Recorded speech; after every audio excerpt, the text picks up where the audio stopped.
Cooked food versus raw food. Which is better? Hello, everybody. That's going to be our topic for today. For the past week, me and my brother have been researching it, so hopefully, I can teach you a bit about it. My name's Adrian. My name's Sean, and let's begin. Okay, everybody. So, now before we start on getting on with comparing raw food and cooked food, which one's better, all that good stuff, we have to start off the origin. So, basically, the history of this topic, and that is who first started cooking their food and when it was. So, first, I'm just going to start by reading basically a summary I've written about Jennifer Welsh from Life Science, who is a journalist. She's written a article about basically new evidence that they found of who may have been cooking and when it was. So I'm just going to read it out for you. Jennifer Welsh from Life Science writes, our ancestors entered the kitchen 1.9 million years ago, according to new evidence that extinct hominids were cooking and processing their food. Now, hominids is another phrase for Homo erectus, which supposedly is the earliest iteration of human beings, this is around the Stone Age, which is 1.8 to 2.5 million years ago, around that time period. Anyway, I'll go on. The findings may also explain modern humans' small teeth. This isn't for sure because it's not clear enough evidence. Now, before I read on, I just want to show you the article and I'll read the page. So archaeologists find the earliest evidence of human cooking with fire. I will just tell you now, this isn't like 100% proof. As you'll see, they just find a fire pit. Okay, so at the base of a brush-covered hill in South Africa's Northern Cape province, a massive stone outcropping marks the entrance to one of humanity's oldest known dwelling places. Humans and our ape-like ancestors have lived in Wonderwerk Cave for 2 million years, most recently in the early 1900s when a farmed couple and their 14 children called it home. Wonderwerk holds another distinction as well. The cave contains the earliest solid evidence that our ancient human forebears, probably Homo erectus, were using fire.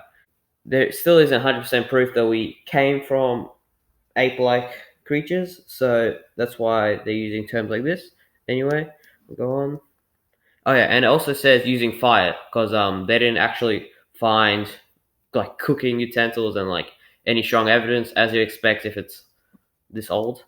Like many archaeological discoveries, this one was accidental. Researchers weren't looking for signs of prehistoric fire, they were trying to determine the age of sediments in a section of the cave, while other researchers had found primitive stone tools. In the process, the team unearthed what appeared to be remains of campfires a million years ago, which was 200,000 years older than any other firm evidence of human-controlled fire. Their findings also fanned the flames of a decade-old debate over the influence of fire, particularly cooking, on the evolution of our species. At Wonderwerk, Boston University, archaeologist Paul Goldberg, a specialist in soil micromorphology, or the small-scale study of sediments, dug chunks of compacted dirt from the old excavation area. He then dried them out and soaked them in polyester resin so they would harden to a rock-like consistency. Once the blocks solidified, researchers sawed them together into wafer-thin slices. The eureka moment came later as the slices were examined under a microscope at Israel's Weizmann Institute. Holy cow, Goldberg exclaimed. There's ashes in here. So basically what they found was remains of a campfire site. So basically they, as you heard, they dug up a dirt from the sites. They found old ashes there from a million years ago. So this doesn't prove anything about cooking. So yep, let's go on. All right, so that's one opinion of the story of the debate. So that basically the first people who were cooking were 2 million years ago, Homo erectus, like I said, earliest iteration of human beings supposedly. That's if you go off Darwin's theory of evolution. Some people also say it's around 500,000 years ago, but they all have sort of the same opinion. But this isn't any confirmed evidence. They say firm evidence, doesn't mean that's what they're cooking. Now, we have another side of the debates. Basically, people say it was 20 to 50,000 years ago, they say.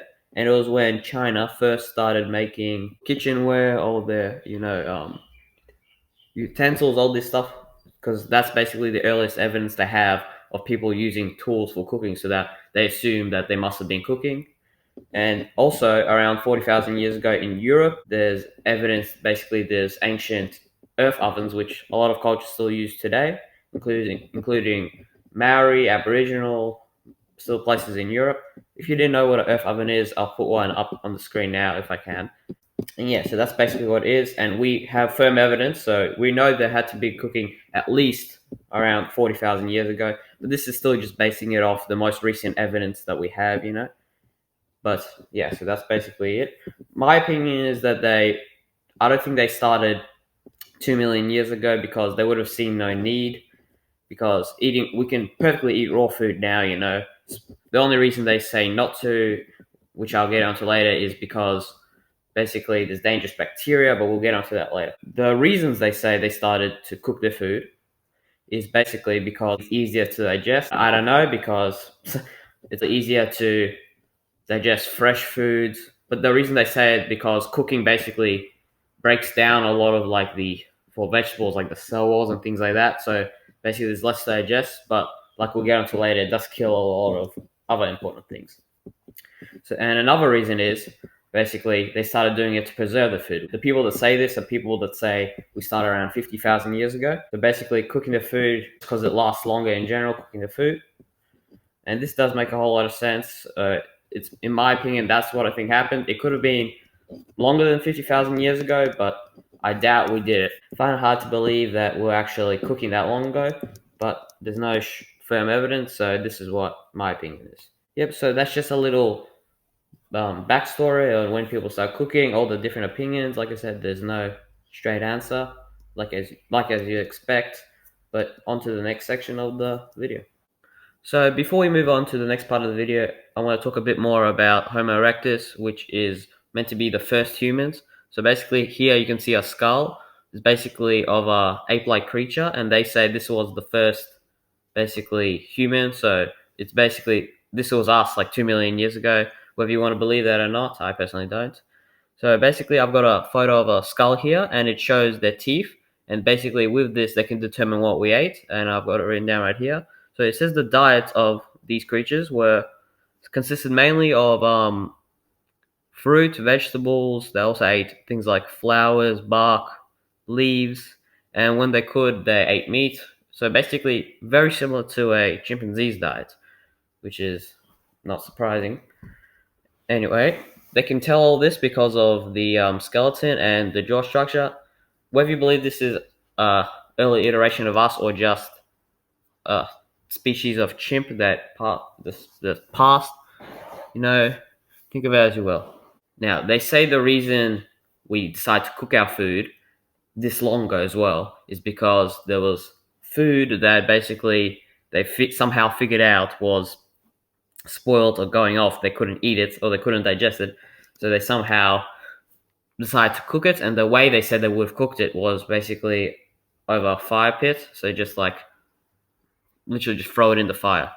That's how they would have done it. But I find it very hard to believe. But, take it as you will. I don't think that these creatures, I personally think they're just any type of ape that would have roamed the earth, and they would have just been like anyone else, because humans are very different as they use tools, but they do say they've seen evidence of tools, so it could have been us. You never know.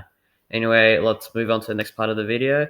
Okay, so now we're just got to talk about basically why we have to cook our food and why they say we can't eat certain foods raw, which is why we cook our food. As you know, they say it's because basically it makes the food easier to digest. The reason they say this is because a lot of things like plants basically have cell walls, which actually get broken down when we cook our food. But the thing is, when you cook food, you get rid of a lot of nutrients and bacteria that are actually very good for the body. And that's why they say eating raw food is much better. But basically, also another thing is with cooking your food is it gets rid of bad bacteria. You may have heard this in like chicken. It says they get rid of like salmonella, but the only reason things like that basically contain those sort of things is because they're processed in such large quantities and they're raised very poorly. That's how they get these diseases. If you basically harvest the animal yourself, go on from like a proper farm, it's not going to contain basically bacteria. And the thing is, when you cook your food, it gets rid of a lot of good bacteria that people actually mistake for bad bacteria, because when they think bacteria, they think, oh, it's bad. That's why this makes this thing very interesting. So chicken is the most well-known meat to be the most dangerous to eat raw. Obviously, as Adrian just stated, salmonella. It's a very dangerous bacteria, and it can cause really negative effects in bad stomach pains and stuff like that. Basically, the reason is chicken is the easiest to catch bacteria is because it has a more porous structure. If you don't know what that means, it means it basically has more pores, more holes for liquids and gases such as bacteria to get in and basically stay inside the meat. Things like mold to like grow in the food, things like that. But as Adrian said earlier, if it's a clean animal, you're much less likely to catch any bacteria from it. Not that we'd recommend just eating a massive amount of raw meat when you never tried it, but we'll get into that with some videos a bit later.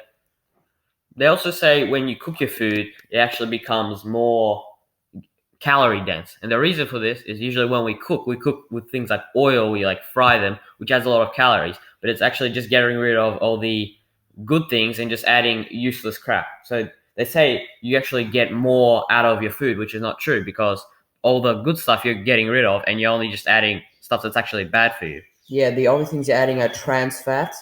You're also taking away a lot of vitamins and stuff like that. Yeah. And when we say they say, we mean basically the government recommendations and all these big well-known recommendations that are basically not third party information, third party researchers. It's just the government details and big companies like that. So yeah, and this is what this video is going to be about. We're going to try to get a lot of other people's opinions and people maybe that aren't as well known in the mainstream community, so we can get a bit of everyone's intake, so then we can come to a conclusion at the end, hopefully. So there is a lot of methods of still maintaining your nutrients and still cooking your food, or in a way preparing it so it doesn't have to be eating in its complete raw form. A way of doing this with vegetables or fruit is having a smoothie, and you may think, oh, perfect, smoothie doesn't get rid of anything, or juice doesn't get rid of anything, but when you blend it, it actually does get rid of all the fruit or vegetables fiber, which is very important for a lot of reasons. They say fiber is very good for keeping your digestive system clean. It flushes everything out, so it's very important. So if you're always doing this, maybe think of a different way to source your fiber.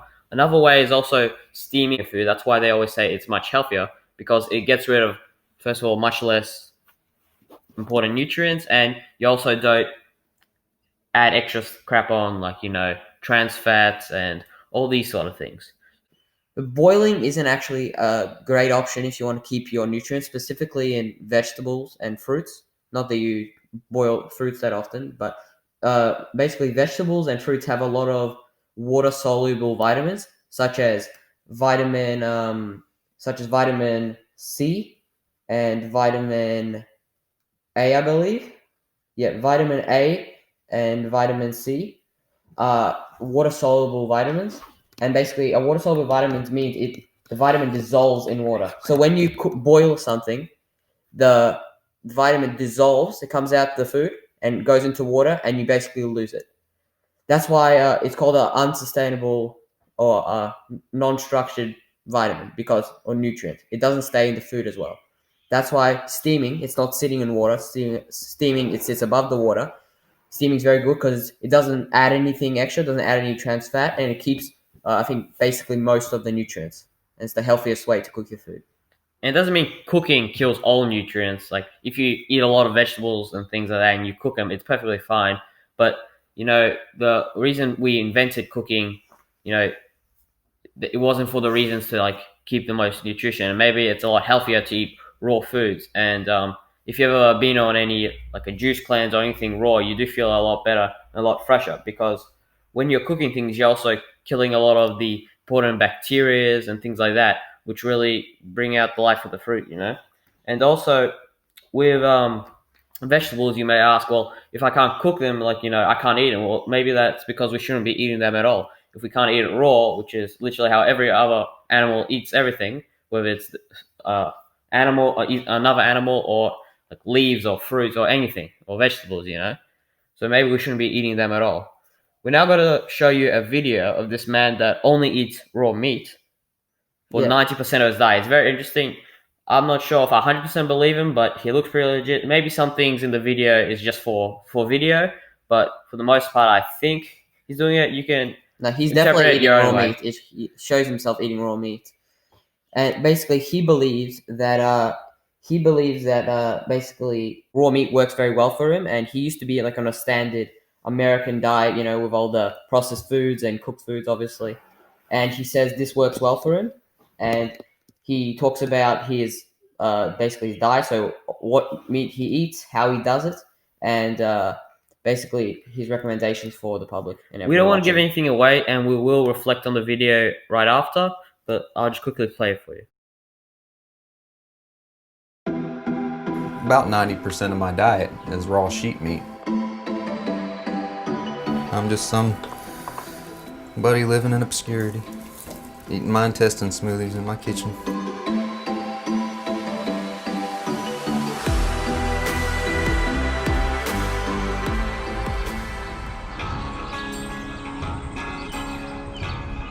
My name's Derek Nance. I'm from Lexington in the state of Kentucky. For the last 9 years, I've been sourcing and butchering and eating raw animals, and I've never felt healthier. This is a ram's testicle from a 3-year-old ram. It has a more salty taste. It's not like red meat, it's more of like a seafood almost. Growing up, I just had the standard American diet, had allergies and headaches and asthma and other signs of, food intolerance issues where I noticed certain foods were really giving me trouble. I'll chew a wad like rawhide, and I'll just chew it like gum throughout the day. I think it helps polish my teeth. Finally, I came across the Weston Price Foundation, and they do studies of indigenous diets. Eventually discovered the meat-based diet and just decided that, I'll give it a try. I was having so much trouble digesting everything else that meat seemed to work well for me, and I just felt like this was it. All right, so ready to prepare a stomach smoothie? You can smell it too. So here's the small intestine, the whole parts, different parts of the intestines. They all go into my smoothie. And I can eat this and be fine with it without any fear that the bacteria are going to come out to get me, because I actually think that they're beneficial. So I just make it into a smoothie, and it just makes it like all creamed together, and it's just much more consistent, easier, like a quick on-the-go snack. And my girlfriend made me designate a blender because I used to use her blender, and it holds that residual stomach smell. Save that for dessert. I believe that the nourishment that are in raw animal foods is far superior because there's certain nutrients that when undergoing the cooking process gets cooked out. I could sit here and chew on this bone for a good 15-20 minutes like a dog.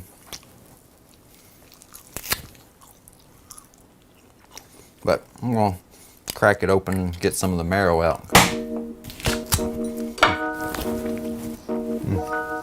Instead of just going to the store and picking out a prepackaged chunk of meat with a label on it, I prefer to go directly to the source. I'll drive out to a small family farm. I load up the animals in my truck and I take them back to the house here, and I butcher them in the backyard. It's fun.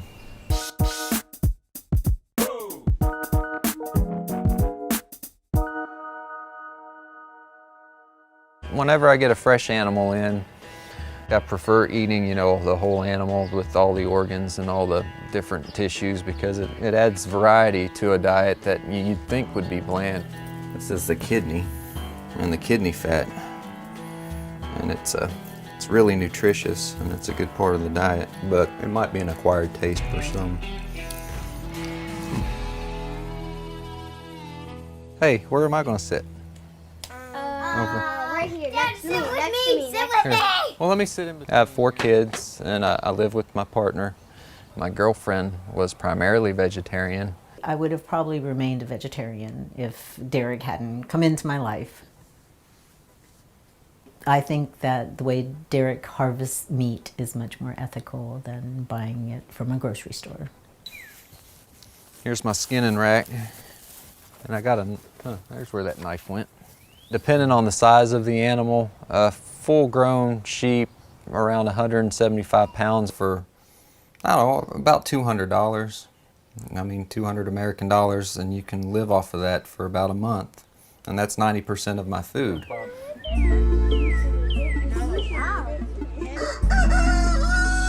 I've had my kids be a part of the process since they were real little. I'm pretty sure everyone would think it's strange. Hey, let's see if we can find some eggs for me. Oh, can we eat them raw? If you want. I've never seen them eat anything else. We're used to it. One of my friends, he said it was kind of weird. I said, yeah, it is weird. My chicken's coming. Yeah, they're fresh. They're so pretty. I had issues with the teachers reporting me because they found out that I was butchering animals in front of the kids. All that's been resolved after I've explained to the social workers it's what I do to harvest my foods. It's hard to be the odd child whose dad does a lot of crazy things, and I don't see why a child couldn't eat raw meat as much as they want, as long as it comes from a good, clean animal. We've been raised under the paradigm that germs are the root cause of all disease. We've decided to just sterilize everything to cook the life out of it. So this compost heap's been going for about 5 years, and it's really rich. Like I'll bury whole bones down here, kind of like a dog, if I feel like I need something to chew on. And I don't really eat the meat, but I do eat the maggots. These maggots are evolved to digest rotten flesh. I could probably utilize those digestive enzymes and bacteria to digest my own food. But I wouldn't recommend it to just anybody. For the most part, I react very well to raw meat. This is my fresh liver. I like to do a little aged meat with each of my meals, so I leave this liver hanging up here for about 2 months, and it ferments and it has a probiotic-like effect. See, there's actually mold growing on it, and sometimes I'll just eat it right off the beef. I'll eat it, and just the taste of it just wakes me up. Some people drink coffee, other people, have their morning stimulant, and this is mine. I haven't had any real adverse effects. There's only been a couple instances of like diarrhea and a food poisoning from eating old raw chicken that I shouldn't have left in the fridge for a week. I hope to eat the raw meat diet for the rest of my life. No, I mean, I've invested 10 years in it, and now I'm really curious to see, how far I can push it. Say if I could live to be 80 years old, then it would validate a lot of the theories that I have about this diet and how it is viable.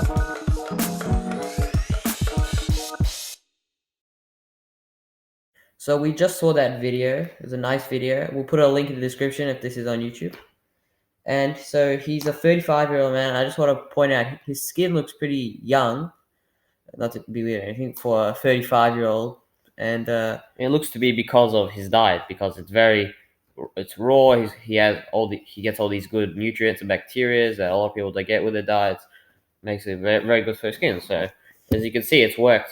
it could be genetics, but because think of it how you want. But his past ancestors and family members could have been eating a lot more meat, so it works better for him. But like he said, it's not anyone can do it. Most people can, but he just especially works very well with meat. Anyway, go on. If I were to go on a raw meat diet or try to eat raw meat, I definitely wouldn't just go 90% at the start. Maybe you would start eating a bit more. Say you're eating a steak, maybe eat it medium rare and then go down to rare, and then eventually start eating raw meat. You could also eat very thin slices of raw meat to see how your body reacts. And it's very good to try new diets and to see how your body reacts and how it feels. Because as you said, we're raised under the paradigm that we should be afraid of like bacteria and all this cause stuff. all these diseases and sicknesses, But really, it's like with anything, we build immunity to us to it, and it makes us stronger. He said like with the maggots, it's a bit disgusting, but I wouldn't do it, and I would say anyone should do it. But he does it. He says they've evolved to digest flesh because he eats a lot of raw meat, so he needs. Basically, this makes it easier for him to digest, and he says if he eats them, he could use their enzymes and bacteria to basically help him digest me in the future, which is a bit weird, but seems to work. He obviously takes it to another level.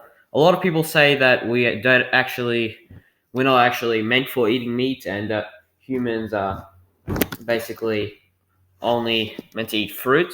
We'll actually talk about that in a second. We're just gonna talk about this person. We're not gonna play a video because it's a 40-minute long video and it's sort of draggy, but we'll just summarize it for you. Basically, he talks about how humans should mainly be eating fruit and vegetables, and that we're frutivores. Obviously, people have evolved, and we can pretty much, since we are omnivores, we can eat both meat and fruit. So, like we said earlier, his ancestors could have been eating a lot more things like meat, so maybe that's why it's easier. But personally, I feel like if I were to do a not raw meat, but just raw-based diet, I'd definitely eat a lot more fruit and vegetables, since in the past it's worked well for me. So yeah, anything you want to add? I could add that basically he was saying how he believes that that when you cook meat, and there are a lot of studies and evidence to back his point up. When you cook meat, it cooks the life out of it. It breaks down a lot of the meat and kills a lot of the nutrients. And we'll go into that a bit later, but I definitely agree with him on that point. Yeah, and it kills a lot of the bacteria, like he said, that he actually used to his benefit, which I think we should be doing. It's also just with other things like these days, like we're so, scared of all these bacteria. Like we're always, just like sanitizing our hands, especially now. We're like scared of everything. We're wearing masks, all this stuff.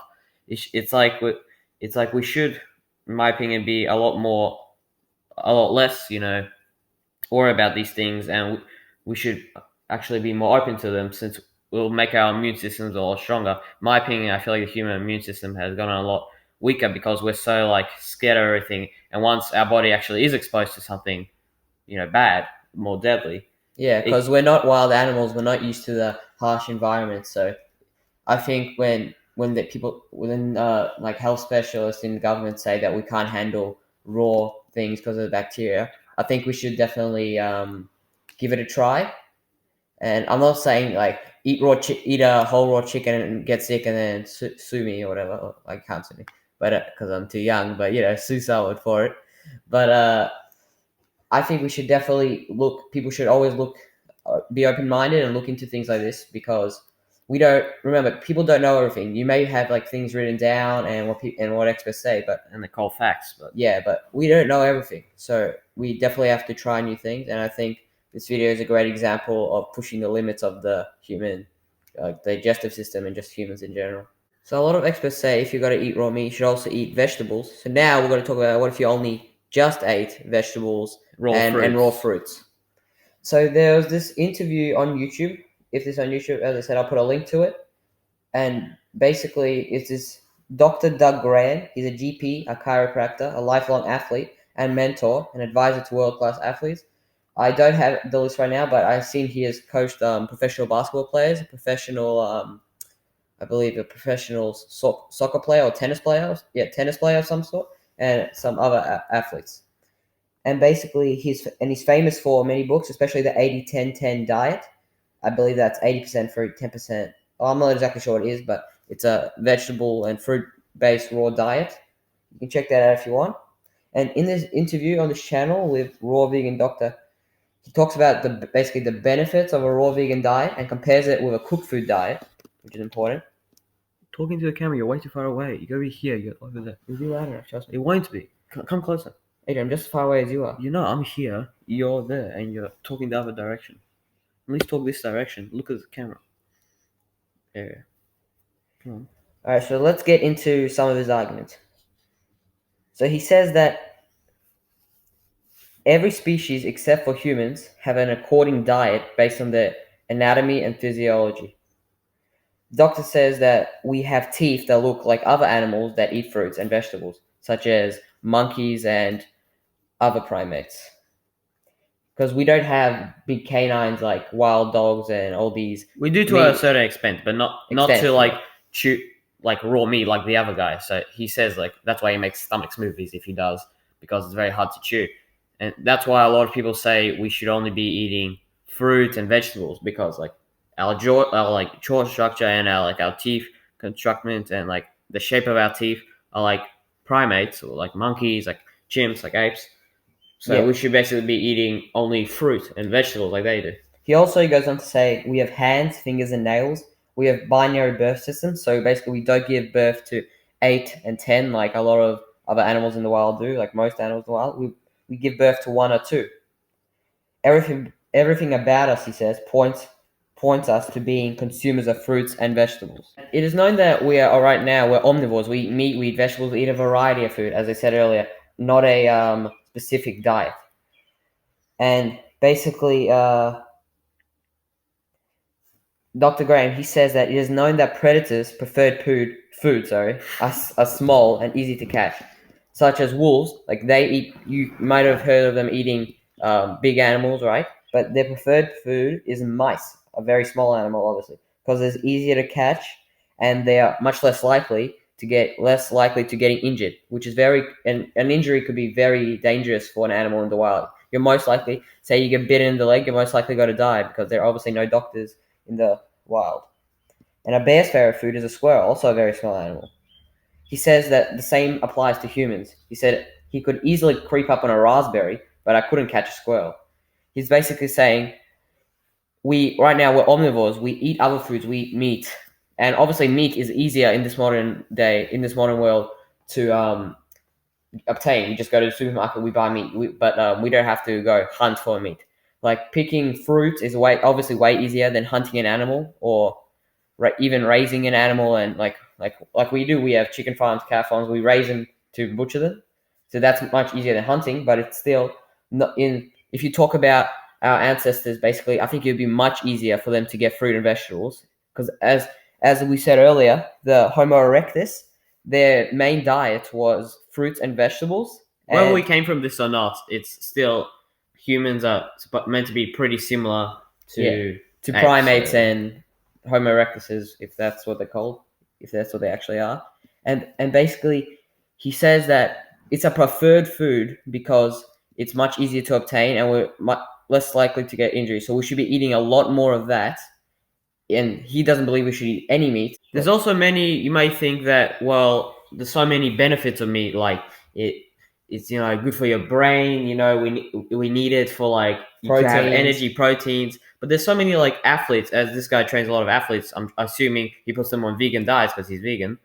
It's because vegan diets actually work and they do give enough, and some people work better than others, but there's top tier athletes that have full on vegan diets, full on raw diets. Yeah, we believe that there's not one answer that everyone should be on this diet, everyone should be on this diet.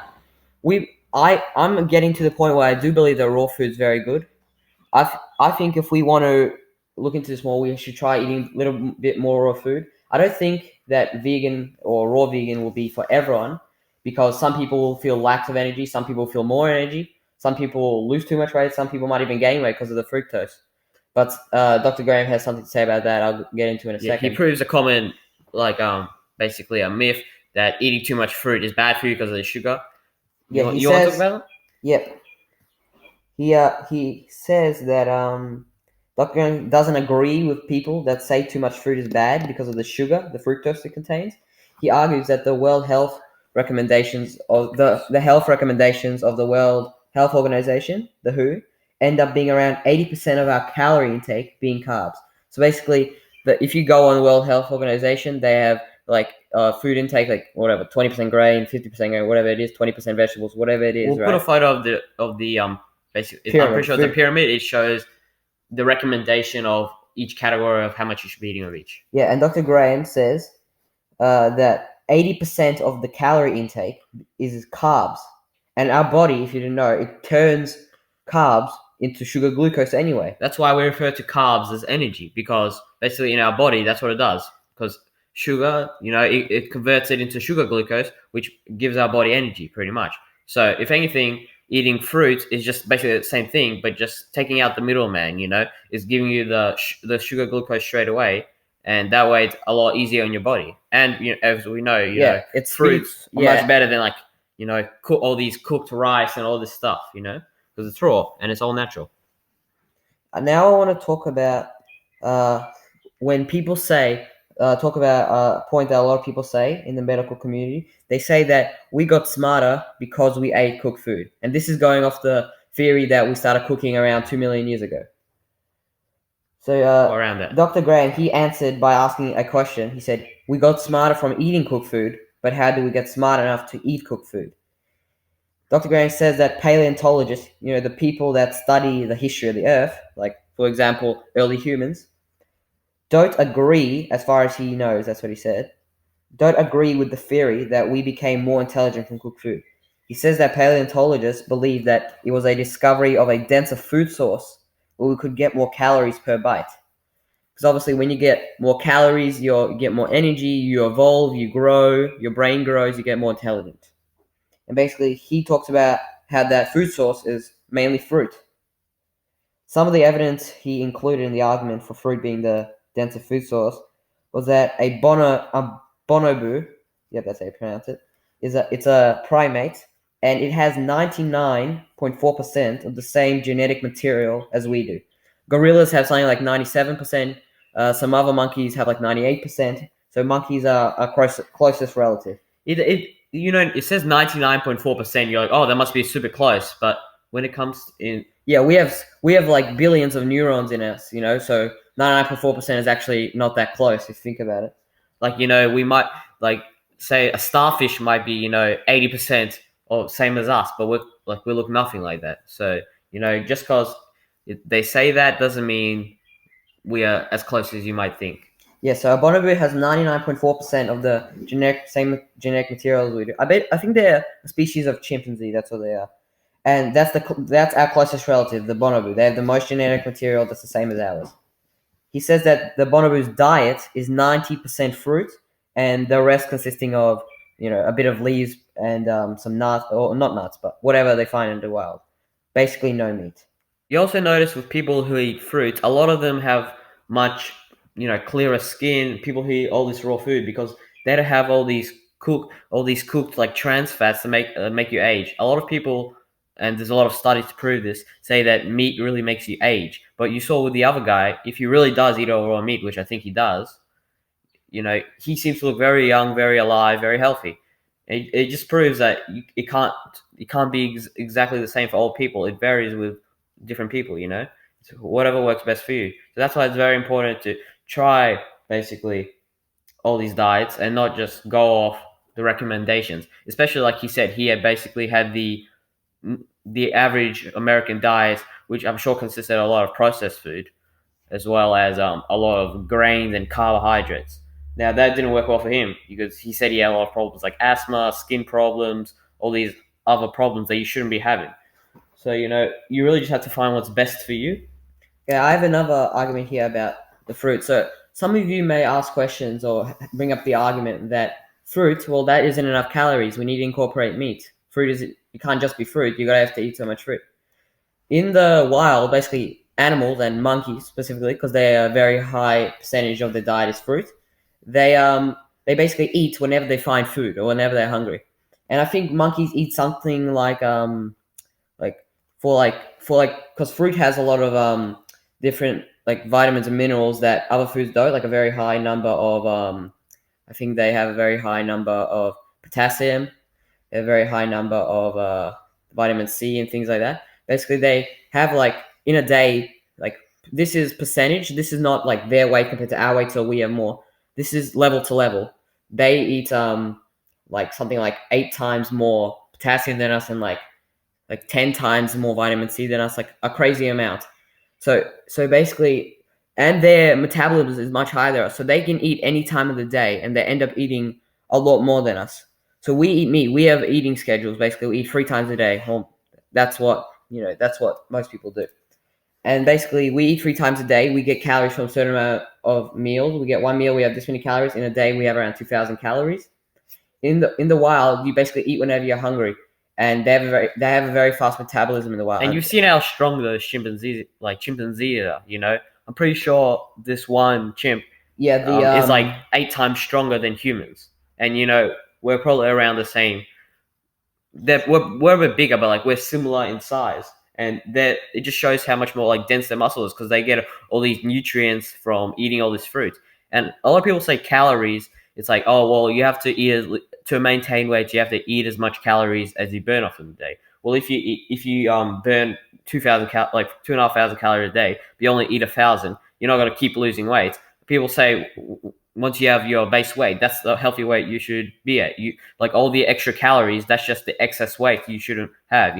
So once that all comes off, you feel much healthier, and that's basically your real weight and what you should be at. So all these calories don't really mean much.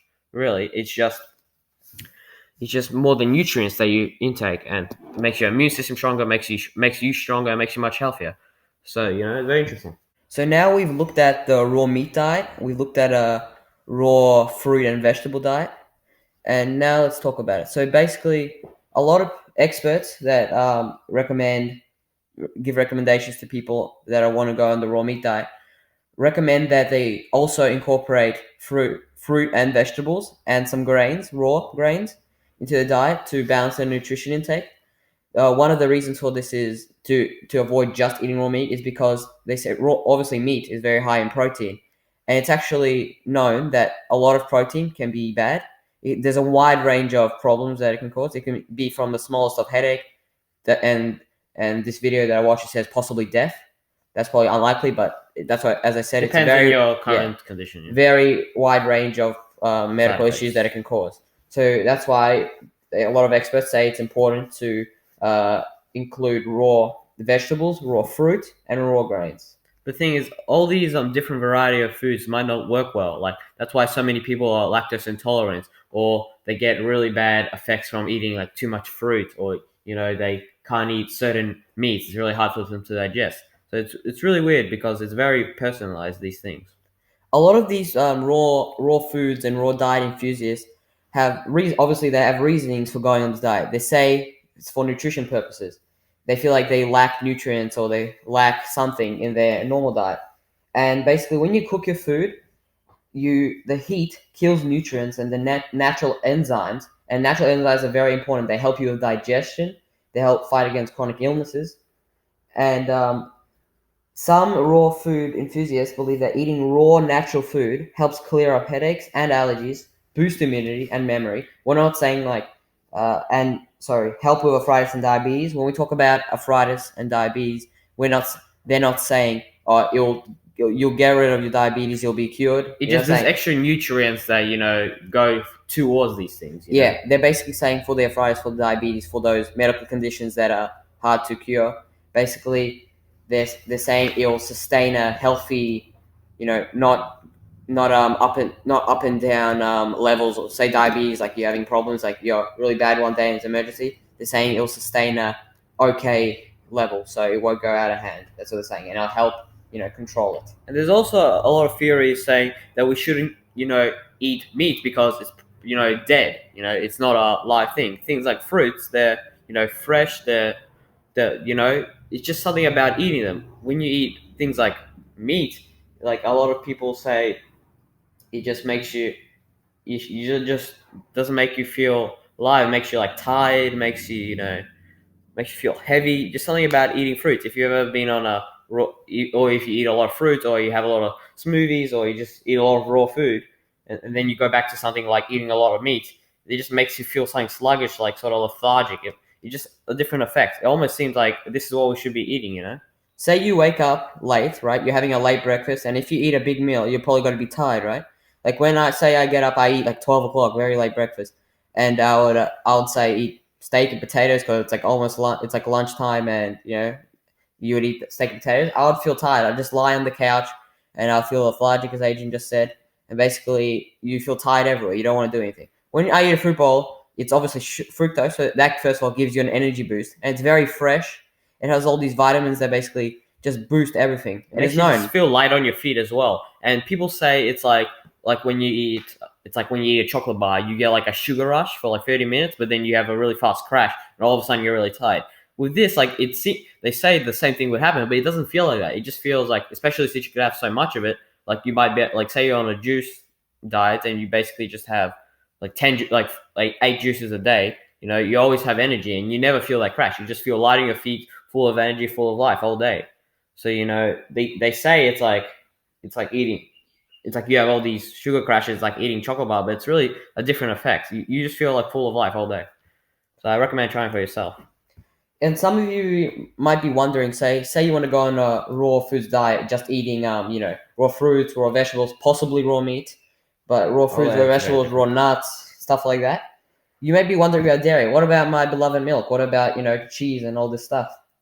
Well, you might think that's raw. It's not cooked, right? But the thing is, they consider pasteurized like milk products, cow products, dairy products, to be not cooked, but along the same thing. So if you want to go on this diet, the people who go on this diet, they include unpasteurized dairy foods like raw eggs, raw milk that hasn't been processed. Just maybe you can boil it if you don't want to, or straight from if the you don't want to cow. catch anything. Or straight from the cow. Yeah, straight from the cow, basically.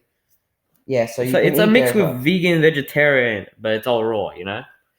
In this article, they basically show a raw food diet.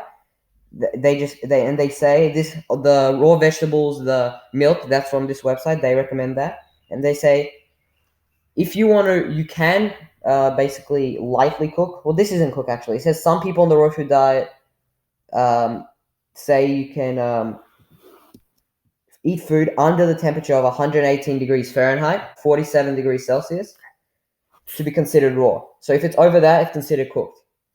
You can use blenders, food processors, and food dehydrators to prepare your food. Also, another fun fact about losing nutrients in your food. When you refrigerate food, it actually can lose up to 3/4 of its nutritional value. That's why they say freezing food only gets rid of 25%, 1/4 of its nutrients, and it's a really good way of preserving food. So if you didn't know, refrigerating your food is actually not too good. So you want to eat it as soon as possible, as fresh as possible. But that's why if you still want to, keep a large amount for a long time, freezing is a very good way. No one really talks about it. It's weird. Yeah, and for cooking, you got to lose the least nutrients is in steaming food. You don't put in water, so you don't lose as much of the water soluble vitamins that are easy to lose when cooking, like boiling, because it sits in the water and it just gets boiled out of the meat, right? If you're cooking meat, so steaming is the best option. It's the lightest. You will feel the best from it. From lots of people's experience, just ask anyone who steams their food. Try it for yourself. It's definitely the best way of cooking. There's also a lot of ways of still eating your food raw. Like there's a lot of Japanese methods. There's things like sashimi, which if you didn't know, is not just salmon. There's multiple types of fish. There's also chicken sashimi. There's beef sashimi.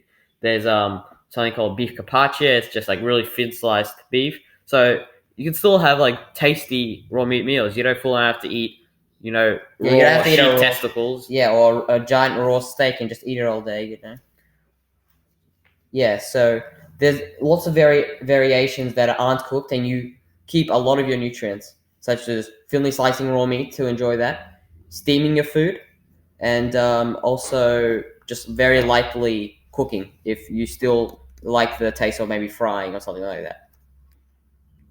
But when you cook things, you basically kill it in the inside. That's what the short answer of losing nutrients is. You're basically killing it. You're breaking through the fibers, ripping it apart inside. Basically, you're losing a lot of the nutrients. A lot of nutrients stays, such as it's called fat soluble nutrients. It stays in the fat. So unless the fat fully melts, it's basically got to stay in there. A lot of it's got to stay in there. But a lot of the nutrients, such as in refrigerating and the water soluble vitamins from boiling, such as vitamin C and I think A. If I got that wrong, we'll put the right vitamin on the screen, but definitely vitamin C. They're water soluble.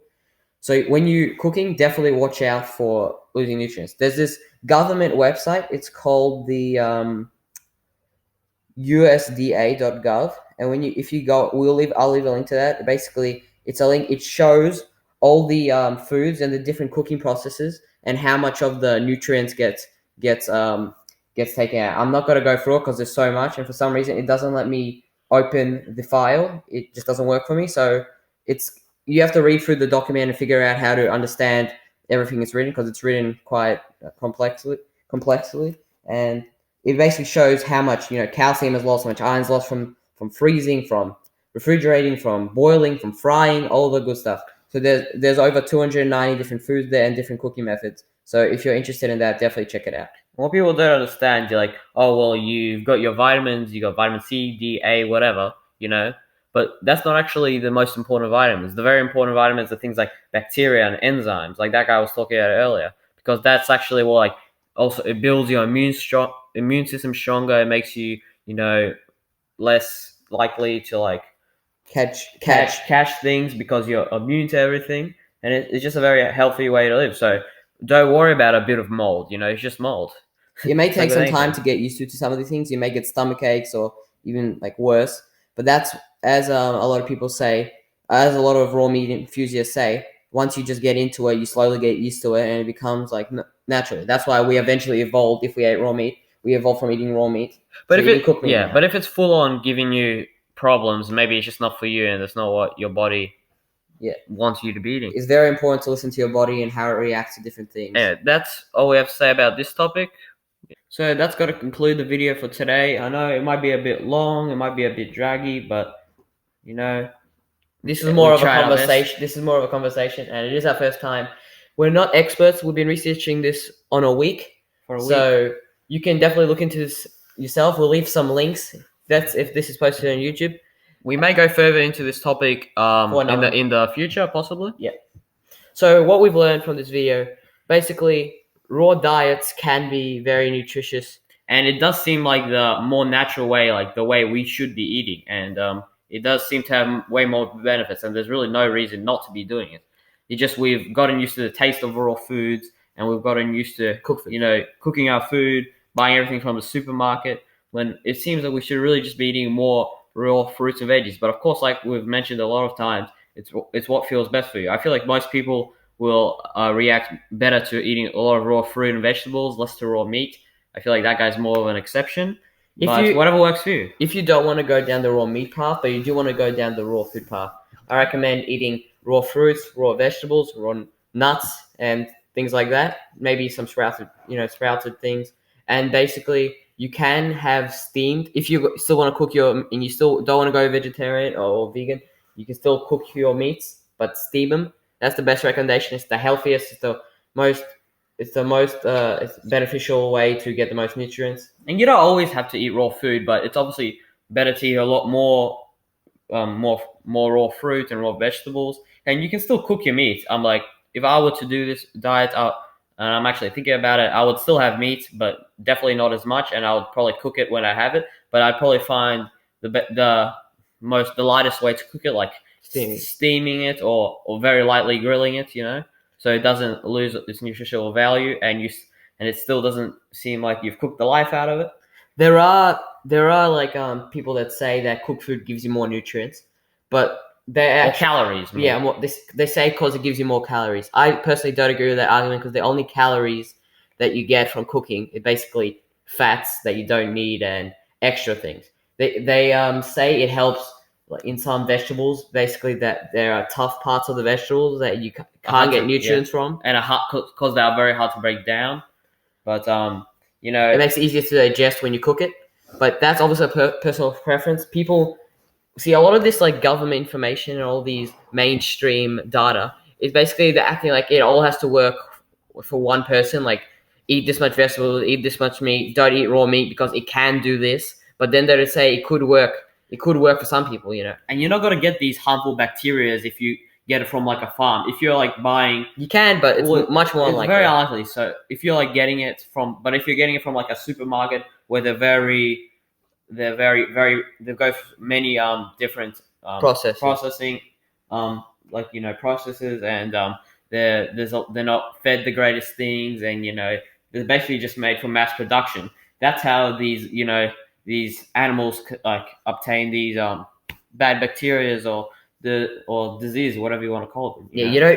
you don't find all these bacteria in the wild or in the like fresh little farms with like fresh meat and Because vegetables. they're healthy, thriving. You find it animals, in these mass production chicken farms, where they're fed steroids and all the things and bad all this conditions. crap, and they're like given growth hormones, so they grow up literally in like a fifth of the normal healthy. Yeah, it's either a time. fifth or the sixth of the time of normal growth of a chicken. Yeah, so there's many documentaries you can watch if you're interested in the topic. Anyway, that's got to sum up today's video. You can make your own opinion. We've shared ours. Think what you will. Hopefully you enjoyed, and we'll see you for another video soon. Hopefully. See you soon.